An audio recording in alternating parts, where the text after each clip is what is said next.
जो लोग किसी बड़े काम के लिए पैदा हुए होते हैं उन्हीं को सबसे ज्यादा खींचती है काम वासना। वो लोग जो किसी मिशन के लिए आए हैं उनकी एनर्जी सबसे ज्यादा टेस्ट होती है और लस्ट सबसे आसान तरीका है उस एनर्जी को डाइवर्ट करने का। समझने की बात यह है कि लस्ट तुम्हारा एनिमी नहीं है, लेकिन उसका कंट्रोल ना होना तुम्हारी बर्बादी है। साइंस क्या कहता है? हर बार जब तुम इंडल्ज करते हो, चाहे स्क्रॉल करना हो, फैंटेसीज हो या कुछ और, तो ब्रेन डोपामीन रिलीज करता है। तुम्हारा सिस्टम सोचता है बस ये मोमेंट इंपॉर्टेंट है, पर्पस, विजन सब बाद में। लेकिन जब ये बार बार होता है तो तुम्हारा ब्रेन का रिवॉर्ड सिस्टम ही चेंज हो जाता है। जो एनर्जी फोकस, स्टडी और डिसिप्लिन के लिए थी, अब वो चली जाती है टेम्पररी प्लेजर के पीछे। ये वही सिस्टम है जो तुम्हें लेजी, अनफोकस्ड और रेस्टलेस बना देता है। सोच के देखो, तुम मोबाइल रखते ही हो और 10 सेकंड में फिर उठा के देखते हो। क्यों? बिकॉज तुम्हारा brain now craves constant highs. अब स्पिरिचुअल साइड देखो।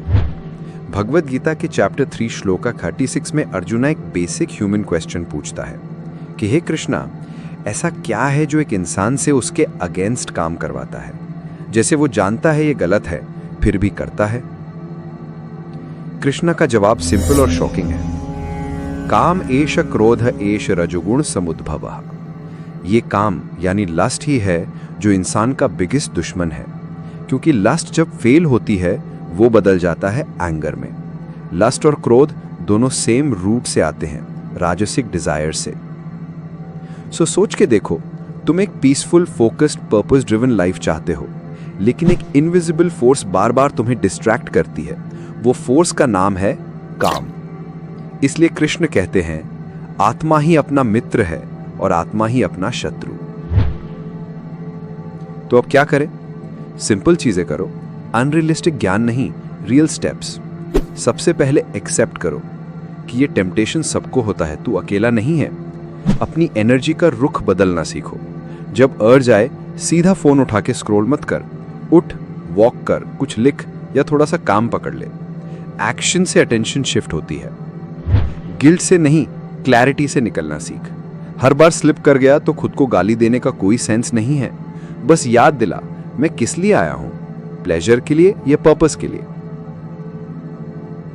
एक बात याद रख, लस्ट के अगेंस्ट फाइट जीतने का मतलब सेलिब्रेट बन जाना नहीं है। उसका मतलब है अपनी एनर्जी को डाइवर्ट करना, उसे यूज करना, बनकर वेस्ट करना। तेरे अंदर वो आग ऑलरेडी है, बस उस आग को राइट जगह लगाना है। और एंड में सिर्फ एक लाइन याद रखना, अगर तू सोच रहा है कि चलो भाई आज बस आखिरी बार, आज के बाद नहीं करूंगा, तो याद रखना भाई, आज भी अगर तू लकड़ी डालेगा तो वो आग कभी नहीं बुझेगी, वो बस और भड़केगी। आग को फ्यूअल दोगे तो वो कंट्रोल नहीं होगी, उसे रोको तो वो तुम्हारे काम आएगी। अब तू डिसाइड कर, तू आग का गुलाम बनेगा या आग का मास्टर। जय श्री कृष्णा। अपने मिशन को याद रख और अपने आप को हारने मत दे।